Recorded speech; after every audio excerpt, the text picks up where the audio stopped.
The Academic Staff Union of Research Institutions, Asuri, has frowned at the failure of the head of the Civil Service of the Federation to transmit the conditions of service for research and development institutes to stakeholder ministries, departments and agencies 2 years after approving the document.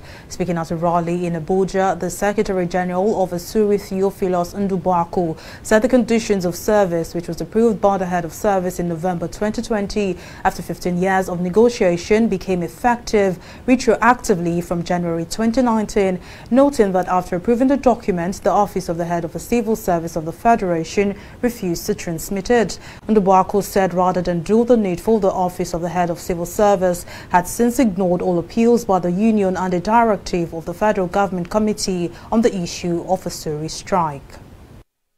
The research scientists and the research sector does not have anything you can call a reliable conditions of service.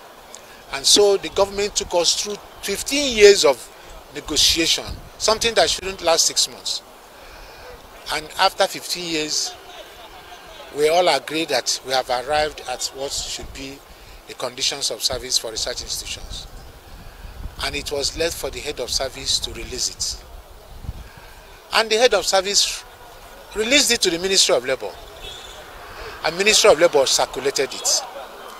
As I speak to you now, the presidency is operating that condition of service.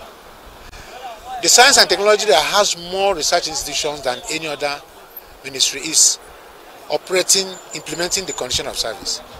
But the Ministry of Agri said they would not accept that same condition of service, which they coordinated in negotiation for over 15 years. That they will not accept it except if the head of service sent it directly to them and not through Ministry of Labour. So the Ministry of Labour called a meeting 1 year ago, and it was agreed, and in that meeting was attended by the presidency, the head of service, all stakeholders in the research sector, and they said, head of service, okay, let's not just be arguing, send this document direct to Ministry of Agri. And the head of service has not done that 1 year after.